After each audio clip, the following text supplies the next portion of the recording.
నమస్తే వార్తలకి స్వాగతం. వివరాల్లోకి వెళితే రాజధాని అమరావతి నిర్మాణ పనుల పురోగతిపై ముఖ్యమంత్రి చంద్రబాబు నాయుడు సమీక్షా సమావేశం నిర్వహించారు. అమరావతిలోని రాష్ట్ర సచివాలయంలో జరిగిన ఈ సమావేశంలో మంత్రి నారాయణ, పురపాలక, సిఆర్డీఏ, ఏడీసీ ఉన్నతాధికారులు, సిఆర్డీఏ నిర్మాణ పనులు చేస్తున్న కాంట్రాక్టర్లు పాల్గొన్నారు. రాజధాని నిర్మాణం కోసం మొత్తం 81,317 కోట్ల మేర సిఆర్డీఏ ప్రతిపాదించిన పనులపై సమావేశంలో చర్చ జరిగింది. ప్రస్తుతం 50,552 కోట్ల విలువైన పనులు సిఆర్డీఏ టెండర్లు పిలిచిందని అధికారులు ముఖ్యమంత్రి చంద్రబాబు దృష్టికి తీసుకువచ్చారు. రాజధానిలో 74 ప్రాజెక్టుల పనులు ప్రారంభమైనట్లు అధికారులు ముఖ్యమంత్రికి వివరించారు. హౌసింగ్, ఇతర భవనాల నిర్మాణాలు, ఎల్పీఎస్, మౌలిక సదుపాయాలు, రోడ్లు, డక్ట్లు లాంటి ట్రంక్ ఇన్ఫ్రా పనులు, వరద నియంత్రణ పనులు కూడా చేపట్టినట్లు అధికారులు ముఖ్యమంత్రి చంద్రబాబుకి వెల్లడించారు.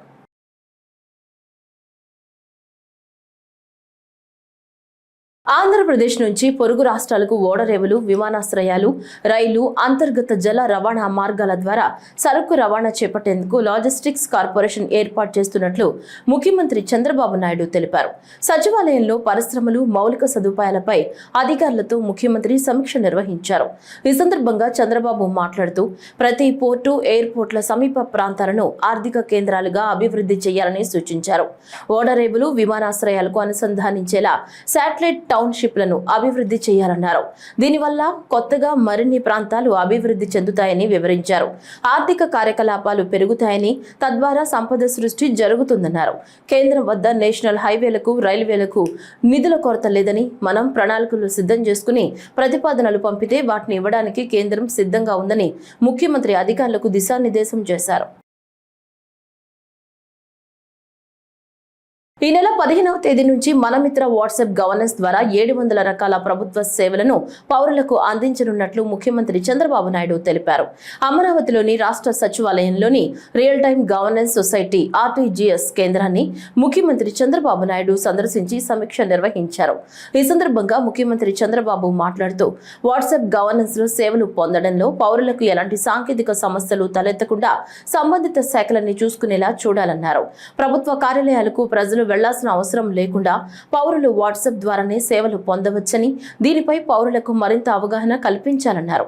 ఈ సందర్భంగా ఆర్టీజీఎస్ లోని అవేర్ విభాగం రూపొందించిన అవేర్ 2.0 వెర్షన్ ను ముఖ్యమంత్రి ఆవిష్కరించారు.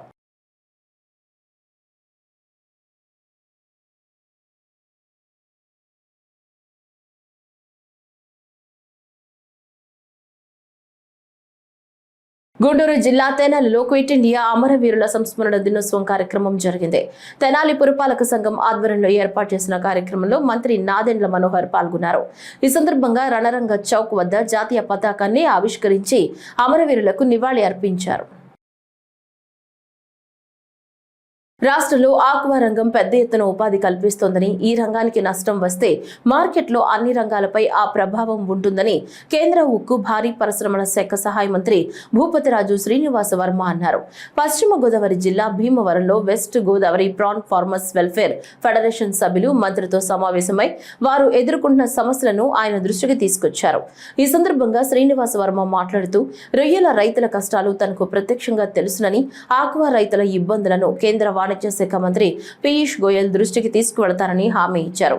జోన్లతో సంబంధం లేకుండా ఆక్వా రైతులకు సబ్సిడీకి కరెంట్, ఫీడ్ ధర తగ్గించి రైతులను ఆదుకునే విధంగా ముఖ్యమంత్రి దృష్టికి సమస్యను తీసుకుని వెళతానని హామీ ఇచ్చారు.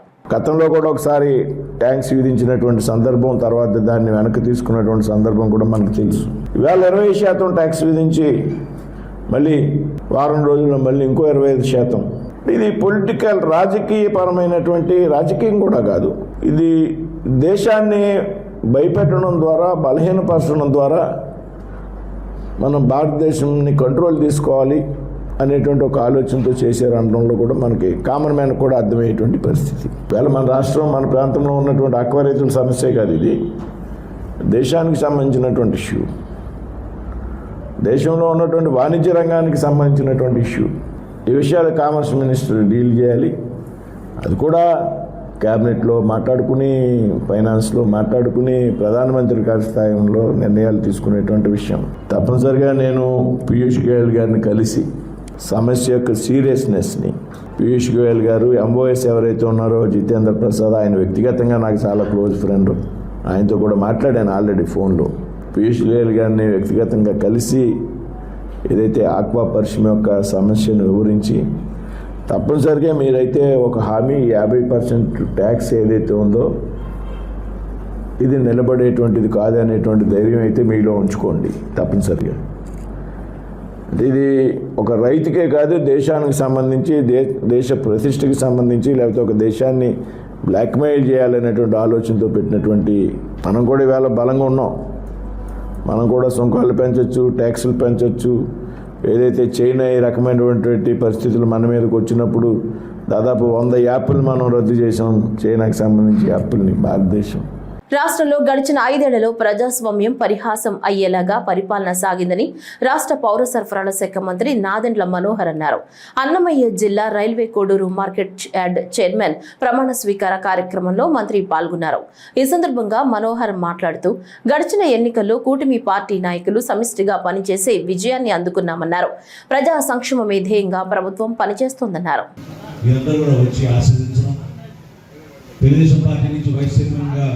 శివయ్య గారిని ఎంపిక చేయడం నిజంగా మనస్ఫూర్తిగా ప్రతి ఒక్కరిని కూడా నేను అభినందిస్తున్నాను. రైల్వే కోడూరులో ఒక 25 సంవత్సరాలు ఏ విధంగా గతంలో పరిపాలన జరిగిందో దానికి భిన్నంగా ప్రజలు ఏం కోరుకుంటున్నారో, కలిసికట్టుగా పనిచేస్తే ఒక మార్పు ఏ విధంగా తీసుకురాగలుగుతామో మీరందరూ కూడా చూపించారు.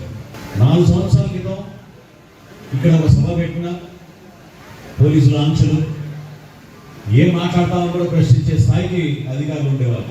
ప్రజాస్వామ్యం గురించి ఏ పార్టీ అయినా సరే ప్రజలకు వెళ్ళినప్పుడు ప్రజల పక్షాన్ని నిలబడి అన్యాయం జరిగినప్పుడు పోరాటం చేసే ఒక బలమైన ఆలోచన రాజకీయ నాయకులకు ఉంది. 2019 ఎన్నికల ముందు మొట్టమొదటిసారి రైల్వే కోడూరుకి పవన్ కళ్యాణ్ గారు ఆ రోజు వచ్చినప్పుడు ఆ సభలో ఉన్న ఉత్సాహం, ఇక్కడ మీరందరూ కలిగిన ఘన స్వాగతాన్ని ఎప్పుడూ మర్చిపోలేము. అయితే 2019లో ఎన్నికలైన తర్వాత ఒకరోజు సురేష్ అని మన యువకుడు జనసేన పార్టీకి సంబంధించిన నాయకుడు వారి చీనీ తోట ధ్వంసం చేశారంటే ఆ రోజు కూడా ప్రయాణం చేసి వచ్చాం. ఇది సంఘటన మీకు ఎందుకు గుర్తు చేస్తున్నానంటే ప్రజాస్వామ్యంలో మీరందరూ కూడా ఆలోచించి ఒక అద్భుతమైన తీర్పు ఇచ్చారు, ప్రజాస్వామ్యాన్ని పరిరక్షించారు, నిలబెట్టారు. దాన్ని మీరు మర్చిపోబాకండి. ఎందుకంటే మరొకసారి పులివెందులోనూ ఒంటిమిట్టలోనూ ఎలక్షన్స్ వస్తున్నాయి. ఆలోచించుకోవాలి ప్రజలు ఏ విధంగా గతంలో రైతాంగాని కోసం ఆ ప్రభుత్వం ఏం చేసింది. చిత్తూరు జిల్లా పర్యటనలో ఉన్న బీజేపీ రాష్ట్ర అధ్యక్షుడు పివిఎన్ మాధవ్ నిన్న సాయంత్రం కాణిపాకలో శ్రీ వరసిద్ధి వినాయక స్వామిని దర్శించుకున్నారు. ఆలయానికి విచ్చేసిన మాధవ్కు దేవస్థానం ఈవో పెంచల కిషోర్, ఇతర అధికారులు సాంప్రదాయ పద్ధతిలో స్వాగతం పలికి దర్శన ఏర్పాట్లు చేశారు. దర్శనం అనంతరం స్వామివారి తీర్థ ప్రసాదాలు, శేషవస్త్రం, చిత్రపటాన్ని అందించారు.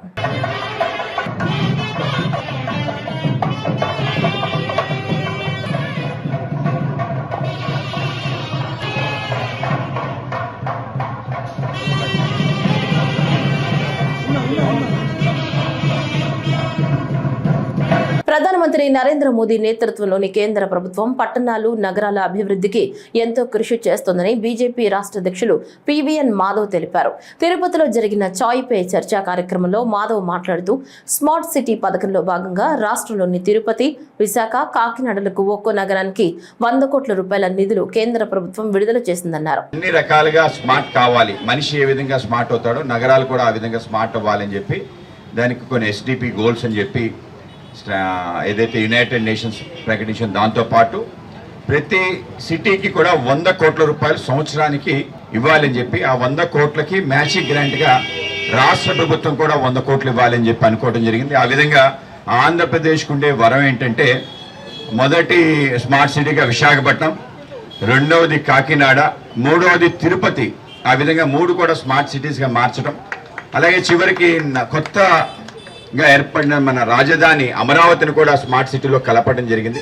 అలాగే రెండోది అమృత సిటీ అని చెప్పి అమృత ఆలోచన దాని పథకంలో భాగంగా మన ప్రాంతానికి సంబంధించిన చుట్టుపక్కల ఏదైతే తిరుపతి చుట్టుపక్కల ఉన్న ప్రాంతాలు రేణుగుంట కానీ శ్రీకాళహస్తి కానీ ఏవైతే చుట్టుపక్కల ఉన్న ప్రాంతాలన్నీ కూడా అమృత నగరాలుగా అంటే దీనికి అనుసంధానం చేసే విధంగా వ్యవస్థ చేయడం జరిగింది. ఇవాళ ఏదైతే మన జగ్జీవన్ రామ్ పార్క్ ఉందో ఆ పార్క్ కూడా ఆ నిధులతోనే నిర్మాణం కాబట్టి గత 10 సంవత్సరాల్లో 2000 కోట్ల రూపాయలు మన ప్రాంతానికి పెట్టడం జరిగింది. ఈ నగరంలో command and control system, under ground drainage, electricity కూడా అండర్ గ్రౌండ్ చేసే విధంగా, పార్కులు, స్కూల్స్ వీటిని స్మార్ట్గా చేసే విధంగా మన ప్రాంతంలో జరగడం జరిగింది.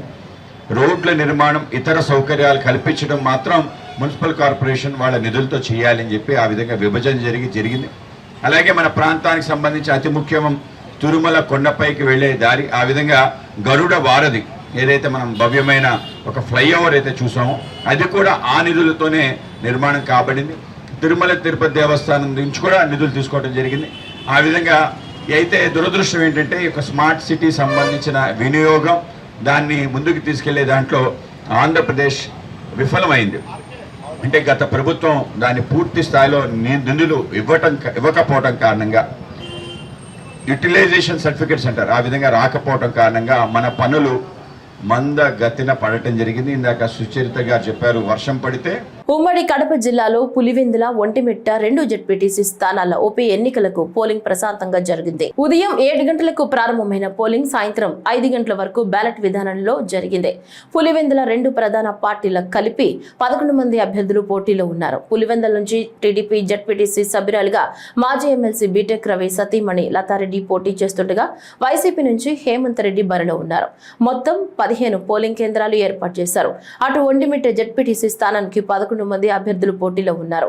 ఓటర్లు తమ ఓటు హక్కు వినియోగించుకునేందుకు ఈ ఉదయం నుంచి పోలింగ్ కేంద్రాల వద్దకు తరలి వచ్చారు. పోలింగ్ నేపథ్యంలో ఎలాంటి అవాంఛనీయ సంఘటనలు జరగకుండా అధికారులు అన్ని ఏర్పాట్లు చేశారు.